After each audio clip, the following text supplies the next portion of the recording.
आप देख रहे हैं श्री गंगानगर चुनावी चर्चा। कांग्रेस जिलाध्यक्ष अंकुर मिगलानी को मिला टिकट, करुणा चांडक निर्दलीय लड़ेंगी और विनीता आहूजा मैदान से हटेंगी। कांग्रेस ने विधानसभा चुनाव को लेकर जारी की 56 उम्मीदवारों की चौथी सूची में श्री गंगानगर में पार्टी के जिलाध्यक्ष अंकुर मिगलानी को प्रत्याशी बनाया है। कांग्रेस टिकट पर प्रबल दावेदार करुणा चांडक और मौजूदा निर्दलीय विधायक राजकुमार गौर को सफलता नहीं मिली। करुणा चांडक अब निर्दलीय उम्मीदवार होंगी। भाजपा की विद्रोही नेत्री विनीता आहूजा चुनाव नहीं लड़ेंगी। अरोड़ा पंजाबी महापंचायत ने अंकुर मिगलानी का साथ देने की बात कही है। विधायक राजकुमार गौर कोई फैसला करने से पहले अपने समर्थकों को टटोलेंगे। कांग्रेस उम्मीदवार की घोषणा होने के साथ ही श्री गंगानगर विधानसभा क्षेत्र में चुनावी बिसात बिछ गई है। कांग्रेस ने लगभग 4 महीने पहले जिलाध्यक्ष मनोनीत किए युवा अंकुर मिगलानी पर इस बार भरोसा दिखाया है।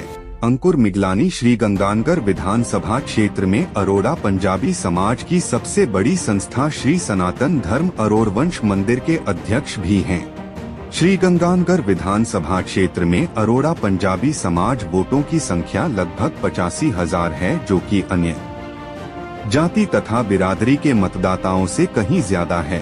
भाजपा ने 8 अक्टूबर को चुनाव आचार संहिता लागू होते ही अपनी पहली सूची में जयदीप बिहानी को प्रत्याशी घोषित कर दिया था। वह चुनाव प्रचार धुआंधार तरीके से कर रहे हैं। आम आदमी पार्टी ने डॉक्टर हरीश रहेजा को टिकट दी है, लिहाजा अब स्थिति लगभग स्पष्ट हो गई है कि चुनाव मैदान में भाजपा के जयदीप बिहानी, कांग्रेस के अंकुर मिगलानी, निर्दलीय करुणा चांडक और आप पार्टी के डॉक्टर हरीश रहेजा रहेंगे। विधायक राजकुमार गौर चुनाव लड़ेंगे या नहीं, इसका फैसला 1-2 दिन में हो जाएगा। गौर ने कहा कि वे अपने समर्थकों और शुभचिंतकों से सलाह कर फैसला करेंगे। करुणा चांडक को कुछ घंटे पहले ही संकेत मिल गए थे कि उन्हें कांग्रेस की टिकट नहीं मिलेगी। दोपहर बाद उन्होंने अपने फार्म हाउस में समर्थकों को इकट्ठा किया। इस बहाने उन्होंने शक्ति प्रदर्शन कर दिखाया। जानकारी के अनुसार करुणा चांडक 4 नवंबर को निर्दलीय उम्मीदवार के रूप में फॉर्म भरेंगी। पिछले चुनाव में कांग्रेस ने उनके पति अशोक चांडक को टिकट दी थी, जिन्होंने लगभग 33,000 वोट प्राप्त किए थे, लेकिन चुनाव हार गए थे। करुणा चांडक नगर परिषद की सभापति हैं। राजकुमार गौड़ ने इस बार टिकट के लिए बहुत जोर लगा रखा था। उनको पूरी उम्मीद थी कि विधायक होने के कारण उनका टिकट अवश्य मिलेगी। पिछले चुनाव में कांग्रेस की टिकट नहीं मिलने पर उन्होंने बगावत कर चुनाव लड़ा था। पार्टी सूत्रों के अनुसार गौड़ की परफॉर्मेंस ठीक नहीं होने और स्थिति कमजोर होने के कारण मुख्यमंत्री अशोक गहलोत की पैरवी भी उनके लिए कमजोर पड़ गई।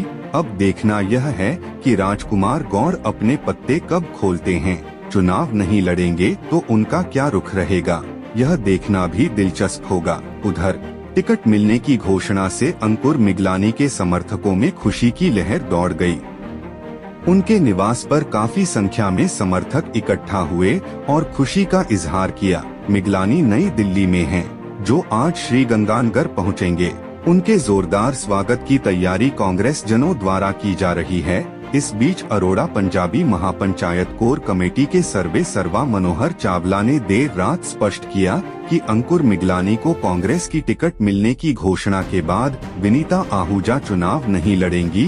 कोर कमेटी ने उनके नाम की घोषणा इसी शर्त पर की थी कि अगर कांग्रेस अरोड़ा बिरादरी के उपयुक्त व्यक्ति को टिकट देती है तो वे चुनाव नहीं लड़ेंगी। वे कोर कमेटी के निर्णय के साथ रहेंगी। चावला ने बताया कि आज कोर कमेटी की एक बैठक बुलाई जाएगी, जिसमें विनीता आहूजा को बुलाया जाएगा। विनीता आहूजा ने खुद ही प्रेस वार्ता में सबके सामने कहा था कि अंकुर मिगलानी को टिकट मिली तो वह उनके साथ रहेंगे। चावला ने दावा किया कि कोर कमेटी पूरी तरह से एकजुट है। अब चुनाव में बिरादरी एकजुट कांग्रेस प्रत्याशी के साथ लगेगी। उन्होंने बताया कि नगर परिषद के उपसभापति लोकश मनचंदा तथा उपसभापति अजय लक्की दावड़ा के साथ देर शाम को बैठक की गई। उनको बिरादरी के साथ रहने के लिए सहमत कर लिया गया है। यह दोनों कल भाजपा प्रत्याशी जयदीप बिहानी के साथ दिखाई दिए थे। चुनावी खबरों की स्टोरी के लिए आप देखते रहे असीजा न्यूज टीवी चैनल। खबरों को देखने के लिए चैनल को सब्सक्राइब करें और घंटी पर क्लिक करें।